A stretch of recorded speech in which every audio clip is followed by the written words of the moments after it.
Morning students. Last video में हमने बात की थी प्रॉफिटेबिलिटी रेशो की। हमने इसमें देखा था प्रॉफिटेबिलिटी रेशो में कौन कौन से रेशो पढ़े हमने। Gross profit, operating ratio, operating profit ratio, net profit ratio, return on investment जिसे हम रिटर्न ऑन कैपिटल एम्प्लॉयड भी कहते हैं। तो हमने ये सब देखा था कि ये कैसे कंप्यूट होते हैं, इनके क्या फार्मूलाज होते हैं। आज हम बात करने वाले हैं कि ये जो प्रॉफिटेबिलिटी रेशो है इसके जो फार्मूलाज हैं उनको हम कैसे अप्लाई करेंगे क्वेश्चन पे। तो देखते हैं एक एग्जाम्पल देखिएगा। From the following information of Rishabh limited find out. हमारे पास ऋषभ लिमिटेड कोई कंपनी है, उसकी हमारे पास इंफॉर्मेशन दी हुई है, उससे हमें क्या क्या फाइंड करना है। पहले जो फाइंड करना है वो देखते हैं। Gross profit ratio, operating ratio, operating profit ratio, net profit ratio, return on investment या return on capital employed, and last is interest coverage ratio जो हमने प्रीवियस पढ़ा है। इसका फॉर्मूला देखते हैं। इन्फॉर्मेशन क्या दी है इसने हमें क्वेश्चन ऋषभ लिमिटेड के बारे में। Revenue from operation 4 lakh, cost of revenue from operation 2,25,000, interest on short term loan 5,000, office expenses 25,000, selling expenses 50,000, rent receive 4,000, loss by fire 10,000, interest on long term loan 10,000, commission receive 5,000, capital employed ₹6 lakh, and income tax की जो rate है वो 30%। ठीक है, अब देखते हैं हमारे पास इन्फॉर्मेशन दी हुई है। तो ग्रॉस प्रॉफिट रेशो निकालना है सबसे पहले हमें। तो ग्रॉस प्रॉफिट रेशो का फॉर्मूला क्या होता है हमने प्रीवियस वीडियो में देखा था। Gross profit divided by net sales या net revenue from operation into 100। Gross profit की बात करते हैं। ग्रॉस प्रॉफिट क्वेश्चन में कहीं सीधा सीधा तो है नहीं हमारे पास, तो हमें पता है ग्रॉस प्रॉफिट कैसे कंप्यूट करना है। ग्रॉस प्रॉफिट कंप्यूट करने के लिए क्या करते हैं हम, सेल्स माइनस कॉस्ट या revenue from operation minus cost of revenue from operation. तो जब हम रेवेन्यू फ्रॉम ऑपरेशन करेंगे, रेवेन्यू फ्रॉम ऑपरेशन में cost of revenue from operation less करेंगे, तो देखते हैं हमारे पास कैसे कंप्यूट करेंगे। ग्रॉस प्रॉफिट कंप्यूट करने के लिए मैंने बताया रेवेन्यू में से कॉस्ट को लेस करते हैं या सेल्स में से कॉस्ट को लेस करेंगे। तो हमारे पास रेवेन्यू दी हुई थी 4 लाख की, सेल्स दी हुई थी, कॉस्ट दी हुई है 2,25,000। जब 4 लाख में से 2,25,000 को लेस करेंगे तो आपके पास निकल के आएगा 1,75,000 जो कि आपका ग्रॉस प्रॉफिट है। उसे हम हमारे फॉर्मूले में पुट करेंगे। 1,75,000 क्लियर होना चाहिए कैसे आया हमारा, रेवेन्यू में से हमने कॉस्ट को लेस किया तो, divided by net revenue from operation जो कि हमारे पास क्वेश्चन में सीधा दिया हुआ है। Revenue from operation 4 lakh. Net का मतलब अगर क्वेश्चन में रेवेन्यू रिटर्न होता कहीं तो उसे हम लेस कर देते, पर यहाँ क्वेश्चन में रेवेन्यू रिटर्न नहीं है तो नो प्रॉब्लम, आप इसी को उठा लेंगे यहाँ पे नेट के रूप में करेंगे। तो आप जब इसको कंप्यूट करेंगे तो आपके पास परसेंट निकल के आएंगे 43.75। यहाँ 1:1 नहीं लगाना है रेशो में, क्योंकि जब हम 100 यूज़ करते हैं मल्टीप्लाई में तो वो आंसर हमेशा आपका परसेंट में निकल के आता है। सेकंड देखते हैं हमें सेकंड क्या पूछ रहा है क्वेश्चन में, ऑपरेटिंग रेशो। ऑपरेटिंग रेशो का फॉर्मूला आपको बताया हुआ है, operating cost divided by net revenue from operation. तो नेट रेवेन्यू फ्रॉम ऑपरेशन तो हमारी ये हो गई। अब बात करते हैं ऑपरेटिंग कॉस्ट कैसे कंप्यूट करेंगे। तो देखते हैं ऑपरेटिंग कॉस्ट को कंप्यूट करने का तरीका। ऑपरेटिंग कॉस्ट को कंप्यूट करने के लिए मैंने आपको एक फॉर्मेट बताया था, cost of revenue from operation में ऐड कर देंगे हम अदर ऑपरेटिंग एक्सपेंसेस को, लेस कर देंगे अदर ऑपरेटिंग इनकम को। तो हमारे पास क्वेश्चन में देखते हैं, cost of revenue from operation दिया हुआ है 2,25,000, क्वेश्चन में है ये चीज़। अदर ऑपरेटिंग एक्सपेंसेस, अब पता करना पड़ेगा अदर ऑपरेटिंग एक्सपेंसेस में क्या आएगा। हमारे पास क्वेश्चन में बहुत सारे एक्सपेंसेस है, office expenses, selling expenses, interest, loss by fire, ये भी हमारा खर्चा है। लेकिन बात करनी है यहाँ पे केवल और केवल ऑपरेटिंग एक्सपेंसेस जो हमारे बिजनेस में, जनरल बिजनेस को चलाने के लिए। Loss by fire general business को चलाने के लिए तो कोई आग नहीं लगाता अपने बिजनेस में। तो ऑपरेटिंग एक्सपेंसेस जो वो एक्सपेंसेस होंगे जो हमारे जनरल बिजनेस को ऑपरेट करने में काम आते हैं, और वो क्या है क्वेश्चन के अकॉर्डिंग यहाँ पे office expenses and selling expenses. जब आप ऐड करेंगे इनको तो आपका आएगा 3 लाख ऑपरेटिंग कॉस्ट, क्योंकि आपके पास कोई इनकम नहीं दी हुई है। रेंट रिसीव कोई ऑपरेटिंग इनकम नहीं होती है हमारी।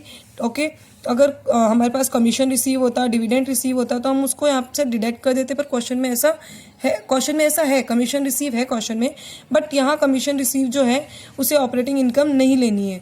अगर कोई हमारे पास बिजनेस ऑपरेटिंग इनकम होगा यहाँ पे तो वो मैं बताएगा, और मैंने आपको बताया भी है कि ऑपरेटिंग इनकम में क्या लेते हैं।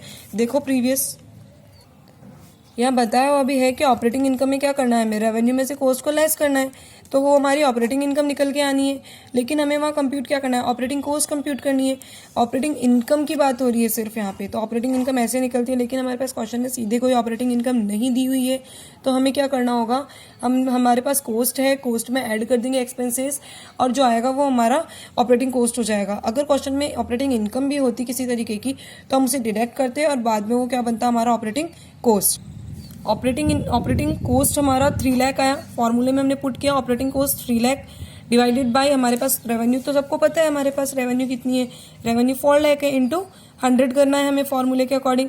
जब आप इसको सॉल्व करेंगे तो आपके पास जो आंसर निकल के आएगा वो 75, और इस टू 1 नहीं करना है क्योंकि अपन ने क्या निकाल रहे, प्रॉफिटेबिलिटी रेशियो, और इंटू में 100 चल रहा है। इस केस में क्या लगाएंगे आंसर में, परसेंट। ओके, टर्नओवर के केस में टाइम्स में आंसर आएगा, और जब जनरल केस होता है तो इस टू 1 आ जाता है। अब नेक्स्ट हमें बोल रहा है क्वेश्चन में ऑपरेटिंग प्रॉफिट रेशियो। तो ऑपरेटिंग प्रॉफिट रेशियो का फॉर्मूला होता है operating profit divided by net revenue from operation into 100। बात करते हैं ऑपरेटिंग प्रॉफिट कैसे कंप्यूट करते हैं। ऑपरेटिंग इनकम या ऑपरेटिंग प्रॉफिट एक ही बात है, हमें कैसे कंप्यूट करना है, सेल्स में से कॉस्ट को लेस कर देना है। एक और तरीका है, अगर ये नहीं है हमारे पास में तो हमें क्या करना है, ग्रॉस प्रॉफिट में ऐड करना है अदर ऑपरेटिंग इनकम को और लेस कर देना है अदर ऑपरेटिंग एक्सपेंसेस को। अगर हमारे पास ग्रॉस प्रॉफिट और अदर ऑपरेटिंग इनकम एक्सपेंसेस से रिलेटेड बात है तो ये करेंगे। अगर हमारे पास सीधा सा फंडा है सेल्स में से अगर कॉस्ट लेस करने, सेल्स और कॉस्ट दोनों क्वेश्चन में दी हुई है तो हम ये यूज़ करेंगे। तो देखते हैं हमने वहाँ पे कैसे किया है क्वेश्चन। देखते हैं ऑपरेटिंग प्रॉफिट। ऑपरेटिंग प्रॉफिट मैंने अभी बताया आपको, क्वेश्चन में सेल्स दी हुई है, कॉस्ट दी हुई है, तो सिंपली हम फाइंड कर लेंगे। नेट रेवेन्यू फ्रॉम ऑपरेशन दिया हुआ है आपको 4 लाख, आपने कॉस्ट निकाल ली, आपने कॉस्ट अभी कंप्यूट की है, इधर प्रीवियस में आपने कॉस्ट कंप्यूट की है 3 लाख जो आई थी हमारे पास। ठीक है, तो हम इसको क्या करेंगे, नेट रेवेन्यू में से 3 लाख को लेस कर देंगे तो हमारे पास ऑपरेटिंग प्रॉफिट निकल के आ जाएगा। रेवेन्यू फ्रॉम ऑपरेशन हमारे पास दी हुई है, तो हम क्वेश्चन में यहाँ लिखेंगे 1 lakh operating profit divided by revenue from operation ही तो करना है। तो ऑपरेटिंग प्रॉफिट हमारे पास 1 लाख है divided by revenue from operation into 100। जब आप इसको कंप्यूट करेंगे तो आपका आंसर 25% आ जाएगा। इसी तरीके से नेक्स्ट हमें जो कंप्यूट करना है वो है नेट प्रॉफिट रेशियो। इसका फॉर्मूला बताया हुआ है net profit divided by net revenue from operation into 100। Net profit कैसे कंप्यूट करते हैं, नेट प्रॉफिट कंप्यूट करने के लिए आपको बताया हुआ है, उसके लिए नेट प्रॉफिट के लिए आपको क्या करना है, ग्रॉस प्रॉफिट, या हम एक और चीज़ बोल सकते हैं यहाँ पे ऑपरेटिंग प्रॉफिट, ऐड कर देंगे अदर ऑपरेटिंग इनकम, ऐड कर देंगे अदर नॉन ऑपरेटिंग, मतलब टोटल इनकम जितनी भी इनकम है किसी भी तरीके से वो हम सारी ऐड करेंगे, लेस कर देंगे हर तरीके के खर्चे, वेदर इट इज़ ऑपरेटिंग और नॉन ऑपरेटिंग। तो अब हम क्वेश्चन के अकॉर्डिंग देखते हैं उसको कैसे पुट करना है। हमारे पास ऑपरेटिंग प्रॉफिट अभी निकाला था, हमने कंप्यूट किया था यहाँ पे 1 लाख, तो हमने ऑपरेटिंग प्रॉफिट ले लेना है। नॉन ऑपरेटिंग इनकम हमारे पास रेंट रिसीव दिया हुआ है, कमीशन रिसीव दिया हुआ है, ये नॉन ऑपरेटिंग है। अगर ऑपरेटिंग की भी कोई इनकम होती तो हम वो भी ले लेते, लेकिन है नहीं क्वेश्चन में। नॉन ऑपरेटिंग एक्सपेंसेस जो कि बिजनेस से रिलेट नहीं होते, लॉस बाय फायर है, interest on short term loan है, interest on long term loan है, ये सब हमें पे करने हैं, इसलिए हमारे खर्चे हैं। तो हम लोग क्या, और लेस कर देना है टैक्स, बिफोर टैक्स निकालना है हमें, तो लेस कर देना है टैक्स। सबसे पहले ऑपरेटिंग प्रॉफिट हमारे पास है 1 लाख जो हमने कंप्यूट किया है। Non operating income rent 4000, commission receive 5000, तो ये 9000 हो गया। इसी तरीके से नॉन ऑपरेटिंग एक्सपेंसेस जो है हमारे 10,000, 5,000, 10,000, 25,000 हो गए। ठीक है, जब हमने इसको कंप्यूट किया 1 लाख में 9,000 को ऐड किया, 25 को लेस किया, तो हमारे पास 84,000 आया। 84,000 जो हमारे पास आया उसका 30% तो हमें क्या करना होगा, टैक्स देना होगा। तो हमने यहाँ निकाला ना कि टैक्स किसका, 84,000 का। तो हमने यहाँ जब 84,000 का 30% निकाला तो 25,000। जब हम हमारी इनकम में से टैक्स को लेस कर देते हैं तो जो बचता है वो हमारा नेट प्रॉफिट होता है। आप टैक्स पेड करने के पहले अगर आपके पास कोई प्रॉफिट है तो आप उसे अपना नेट प्रॉफिट नहीं मान सकते हैं। अब हमने इसको कंप्यूट किया है आफ्टर टैक्स, बिफोर टैक्स की बात थी लेकिन हमने उसको लेस किया तो निकल गया आफ्टर टैक्स जो कि हमारा नेट प्रॉफिट। लास्ट जो क्वेश्चन में पूछा है हमसे वो है return on investment, ROI। ROI का फॉर्मूला क्या यूज़ करते हैं हम, ROI का फॉर्मूला होता है net profit before interest and tax divided by capital employed into 100। अब बात करते हैं net profit before interest and tax compute कैसे कर लोगे आप। Net profit before tax compute करके लाए थे आप 84,000, ठीक है, एंड बाद में बोल रहे हैं net profit before interest and tax आपने निकाल लिया था 84,000। सॉरी ये बिफोर टैक्स था, आपको बिफोर इंटरेस्ट भी बनाना है उसे। तो बिफोर इंटरेस्ट बनाने के लिए आपको क्वेश्चन में दिया हुआ है interest on long term loan, वो आप ऐड कर देंगे। ये आफ्टर है ना, इसमें लेस है तो आप इसमें वापस ऐड कर देंगे तो वो बिफोर बन जाएगा। तो ये 94,000 आपका net profit before interest and tax बन जाना है। इसके बाद कैपिटल एम्प्लॉयड की बात करते हैं। तो कैपिटल एम्प्लॉयड आपको क्वेश्चन में सीधे सीधे दी हुई है, 6 लाख की यहाँ पे पुट करनी है और कंप्यूट कर देना है। लास्ट है इंटरेस्ट कवरेज रेशो। उसका फॉर्मूला क्या होता है, profit before charging interest and tax, जो हमने ऊपर लिया है वही same, before interest and tax divided by fixed interest charge, upon में चेंज है। तो जो हमने profit before charging interest and tax ऊपर जो लिया 94,000 कंप्यूट करके वही हम यहाँ ले लेंगे। बात करते हैं फिक्स्ड इंटरेस्ट चार्ज की। फिक्स्ड इंटरेस्ट चार्ज हमारे पास क्वेश्चन में दिया हुआ है, तो हम फिक्स्ड इंटरेस्ट चार्ज क्या होता है, जो हमारे लॉन्ग टर्म लोन्स वगैरह होते हैं उन पे जो इंटरेस्ट दिया जाता है उनकी रेट फिक्स होती है, तो उन्हें कहा जाता है फिक्स्ड इंटरेस्ट चार्ज। वो हम ले लेंगे 10,000 जो यहाँ पे ये रहा।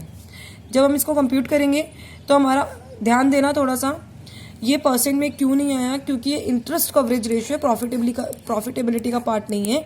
इसने टर्नओवर वाला जो पार्ट है उसमें से लिया है इसको, कोई दिक्कत नहीं है, फॉर्मूला में पता था, कंप्यूट करना सीखना था, तो वो आंसर आता है। जब टर्नओवर की बात करते हैं तो हमारा आंसर ऑलवेज किस में आता है, टाइम्स में।